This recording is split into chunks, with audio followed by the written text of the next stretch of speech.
추수감사주일을 맞아 함께 나눌 은혜의 말씀의 제목은 이웃과 함께 나누는 감사가 있어야 합니다 라고 하는 제목으로 말씀드리려고 합니다. 먼저 추수감사주일을 맞아 하나님께 예배하는 우리 교회 하늘기쁨교회 모든 성도님들께 하나님의 크신 은혜와 기쁨과 감사가 넘치기를 소망합니다.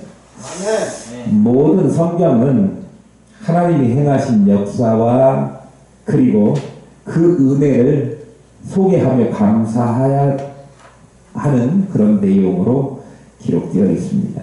특별히 오늘 본문의 말씀은 이스라엘 백성들이 40년 동안 광야 생활, 그 어려운 광야 생활 후에 가나안 땅에 들어가서 첫 소산을 하나님 앞에 봉헌하면서 감사해야 될 그 내용들을 가르쳐 준 것입니다.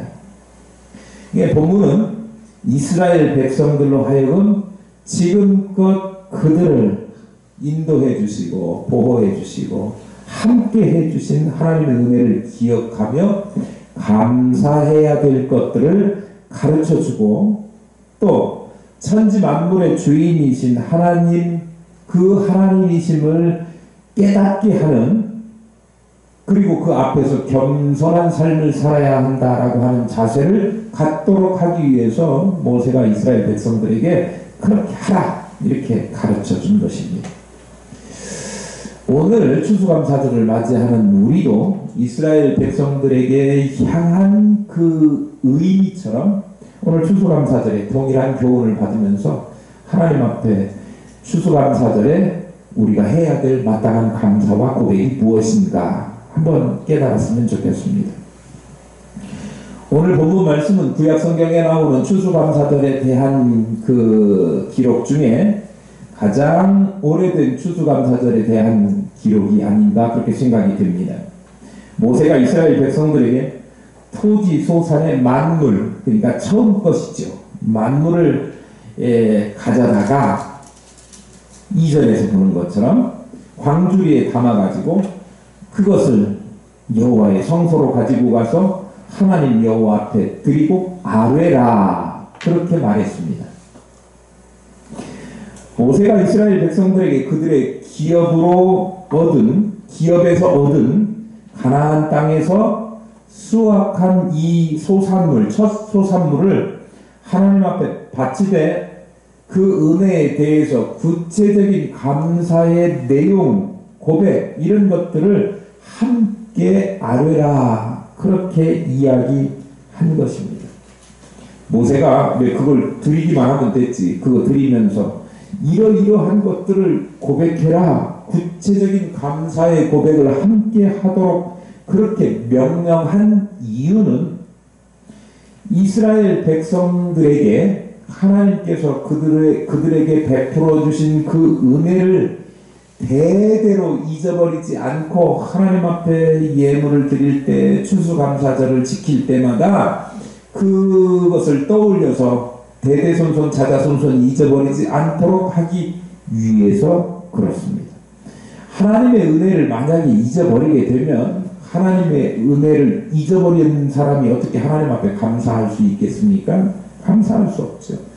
하나님 앞에 감사하지 않는 사람이 어떻게 하나님 앞에 충성할 수 있겠습니까? 그러니까 이 은혜를 잊어버리지 않아야 감사할 수 있고 감사할 수 있는 사람이 하나님 앞에 충성할 수 있기 때문에 그래요.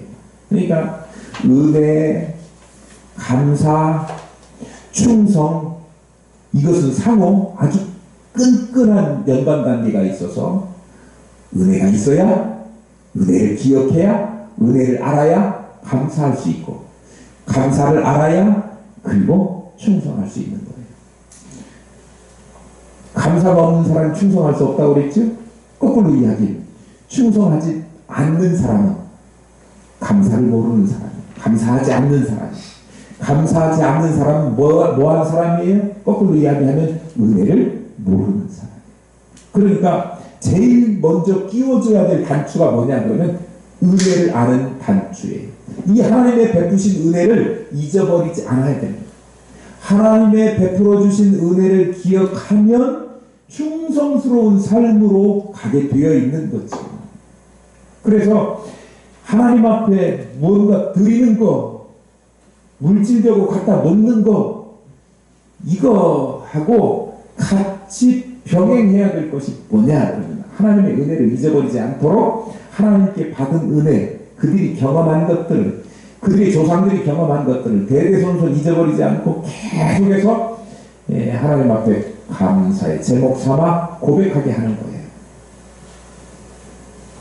오늘날 우리도 하나님의 은혜를 잊어버리지 않아야 되는데, 만약에 하나님의 은혜를 잊어버리게 된다면 감사하는 삶을 살아갈 수 없을 뿐만 아니라 하나님 앞에 감사하지 않는 사람이 하나님 앞에 하나님의 교회에 충성할 수 없기 때문에, 불가능한 일이기 때문에 오직 하나님의 은혜를 잊어버리지 않고 기억하는 자만이 감사할 수 있고 충성할 수 있기에, 오늘 우리도 이스라엘 백성들처럼 뭐 해야 된다? 하나님의 은혜를 잊지 않는 자가 되어야 한다입니다.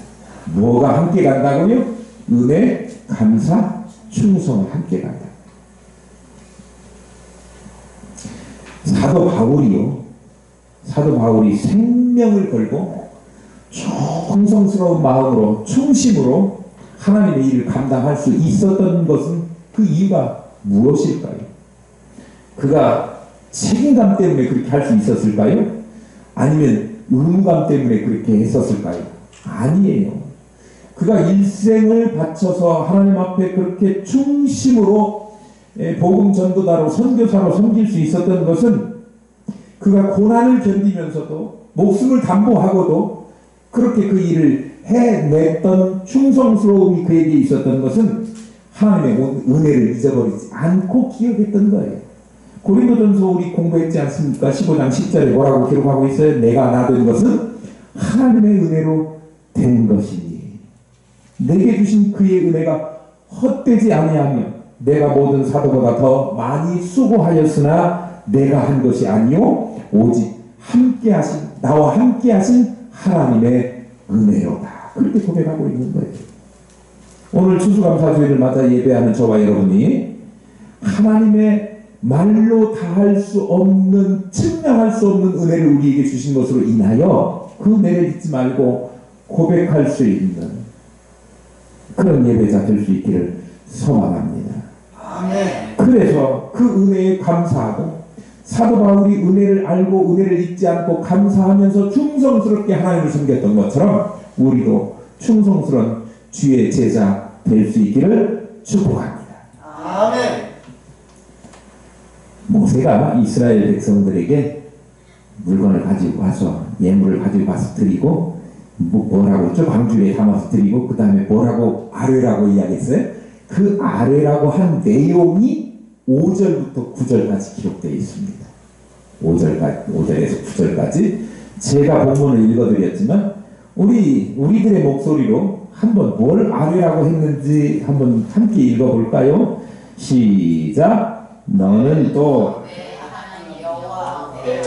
아뢰기를 내 조상은 감당하는 아람 사람으로서 애굽에 내려가 거기에서 스스로 거기를 하였더니 거기에서 크고 강하고 번성한 민족이 되었는데 애굽 사람이 우리를 학대하며 우리를 괴롭히며 우리에게 중노동을 시키므로 우리가 우리 조상의 하나님 여호와께 부르짖었더니 여호와께서 우리의 음성을 들으시고 우리의 고통과 신고와 압제를 보시고 여호와께서 강한 손과 편팔과 큰 위엄과 이적과 기사로 우리를 애굽에서 인도하여 내시고 이곳으로 인도하사 이 땅 곧 젖과 꿀이 흐르는 땅을 주셨나이다. 예.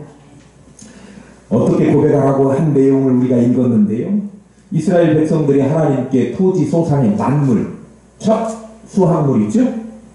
그것들을 드릴 때 소수 민족에 불과했던 자기들이 이렇게 번성하게 하시고, 번성했지만 그것을 시기하고 그래서 못살게 굴었던 애굽에서 구원해 내신 하나님의 은혜를 감사하는 고백을 함께 하라 그렇게 한 거예요.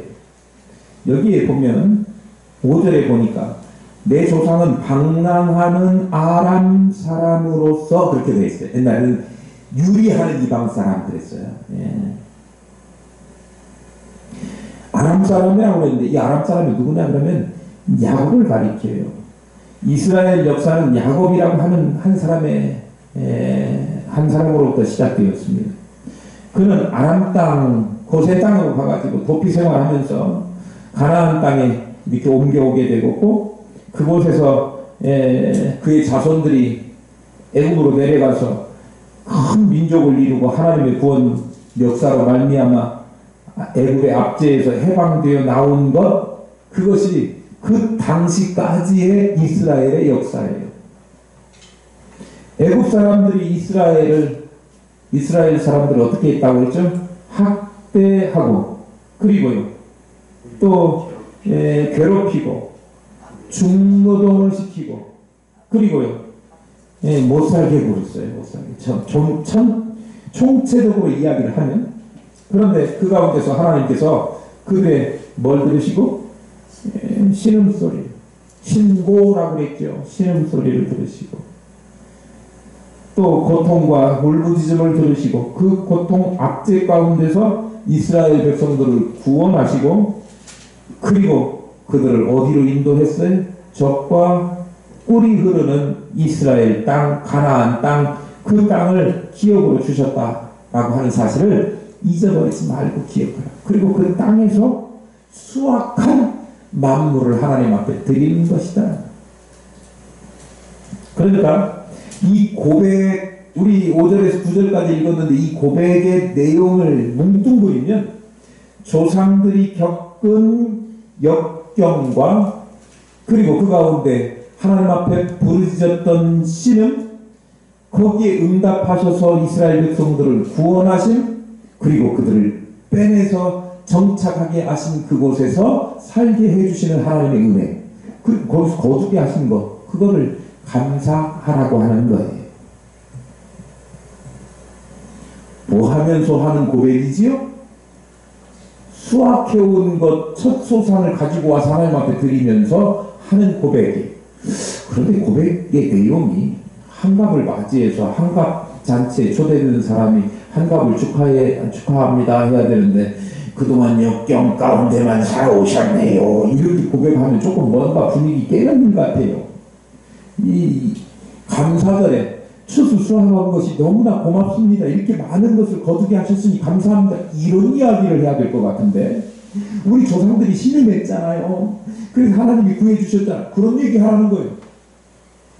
좀 이상하죠?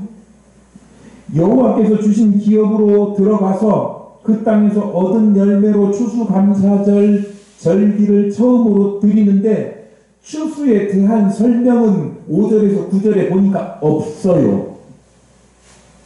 그리고 뭐만 나와요? 여호와의 구원에 대해서 기억하고 감사하라는 고백의 권유가 나와 있는 거예요. 뭔 얘기하는 것 같아요?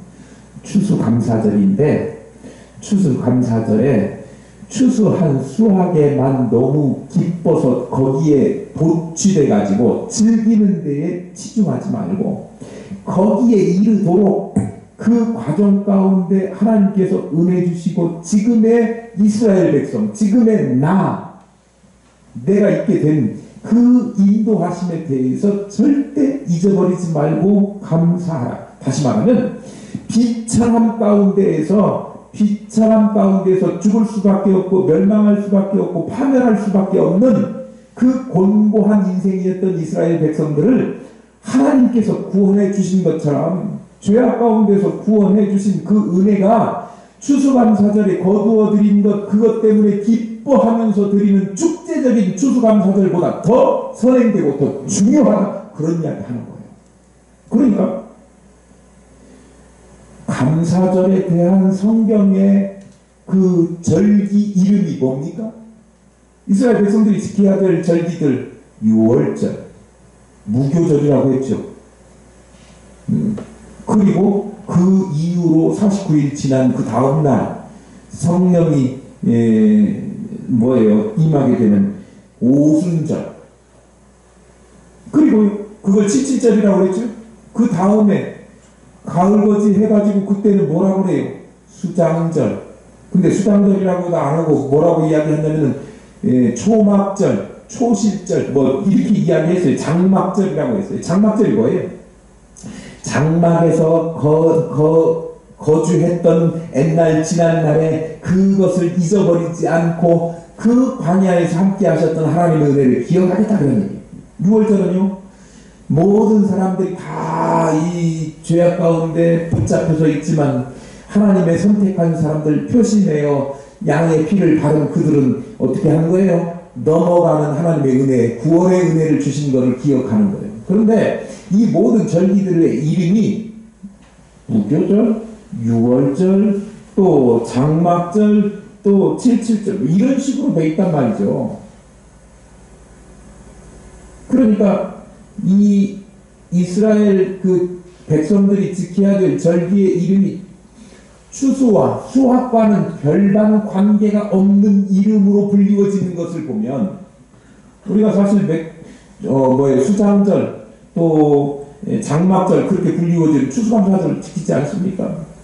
그런데요 사실 실제적으로 그들에게 불리웠던 이름은요 수학보다는 뭐에 더 초점이 맞춰진 거예요? 하나님을 구원하심. 거기에 초점이 맞춰져 있는 거예요. 그러니까 오늘 추수감사절 정말 하나님께서 우리에게 1년 동안 애써서 기르고 수확하게 하신 추수에 대한 감사를 물론 드려야 되지만 더 선행되어야 되고 더 우리가 신경 쓰고 잊어버리지 말아야 될 감사는 뭐냐 그러면 하나님이 빼내어 죄악 가운데 구원하여 주신 그 하나님의 은혜, 하나님의 구원 행동에 대해서 우리가 뼛속 깊이 감사하고 절대 잊어버리지 말고 심장 깊은 곳에서부터 하나님을 향한 감사가 끊이지 않는 감사가 이 추수감사절에도 반드시 있어야 된다라고 하는 사실을 가르쳐 주는 거예요. 뭐 잊어버리지 말라고요? 그냥 현상에 보이는 감사보다 근본적인 감사. 맞죠? 현상으로 풍성케 하신 현재적인 감사도 물론 중요하지만 오늘 현재가 있게 하신 날 구원하신 그 주님에 대한 원초적인 감사 잊어버리지 말라.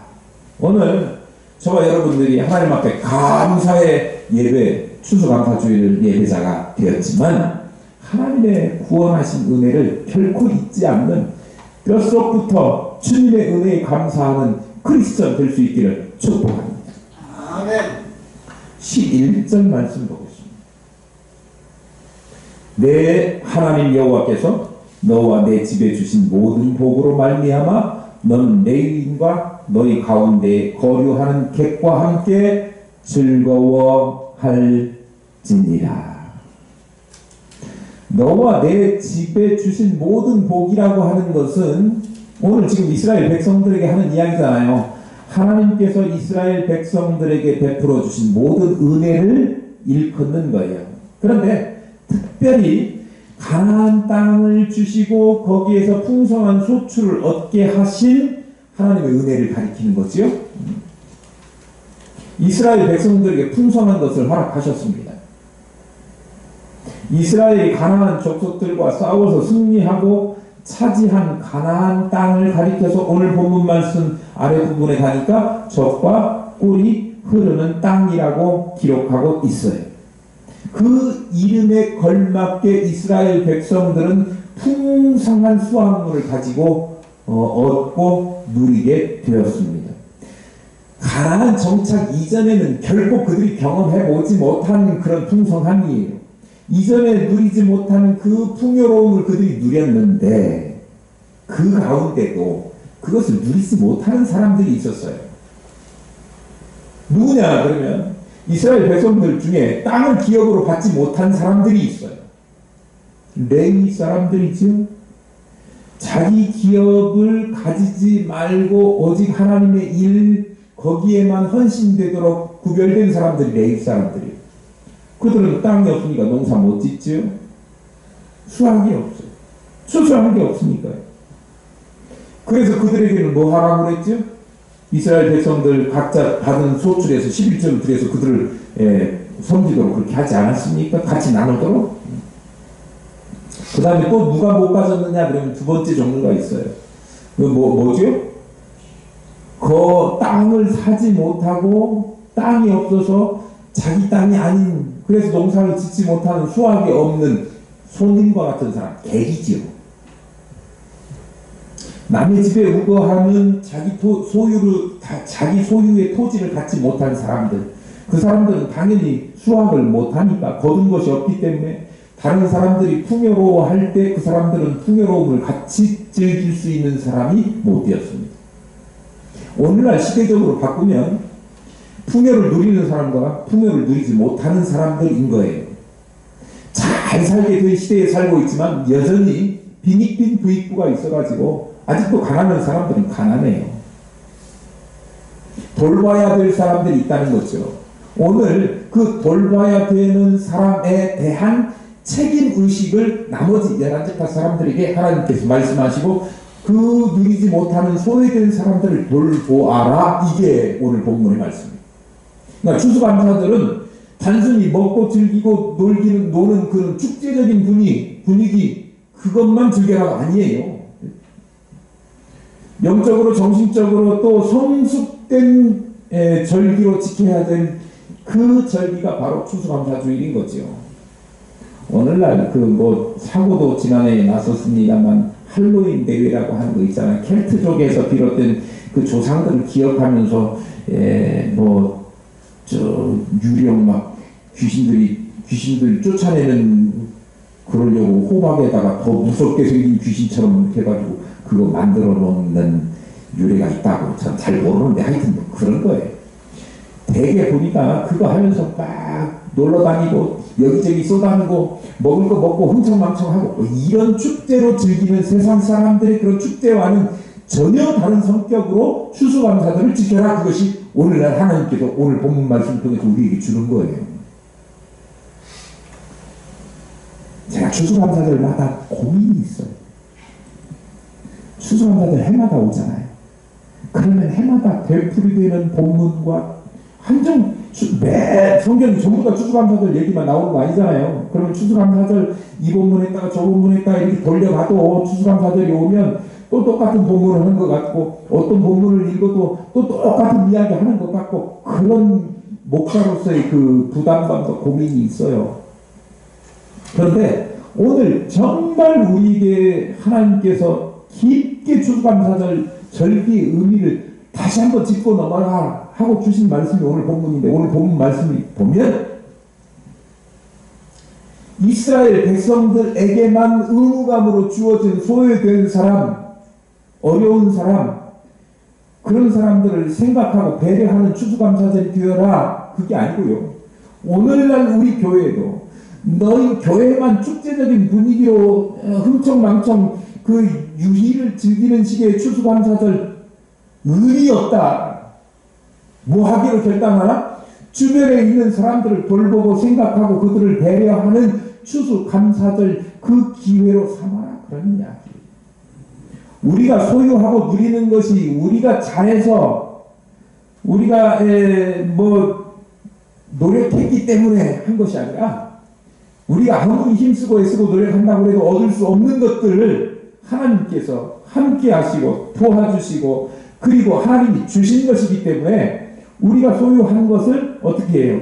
이스라엘 백성들이 하나님이 주신 기업에서 그들이 소출을 얻어서 얻지 못한 이들과 다른 것처럼 우리들이 현재 가지고 누리고 있는 것들이 많지 않아도, 아니 많지 않은 게 아니지 많은 거죠. 그 많은 것들을 받았는데 그것 받지 못하고 그래서 누리지 못하는 소외된 사람들과 함께 나누도록 부여하신 의무가 이스라엘 백성뿐만 아니라 우리 하늘 기쁨 교회에도 있다니까요.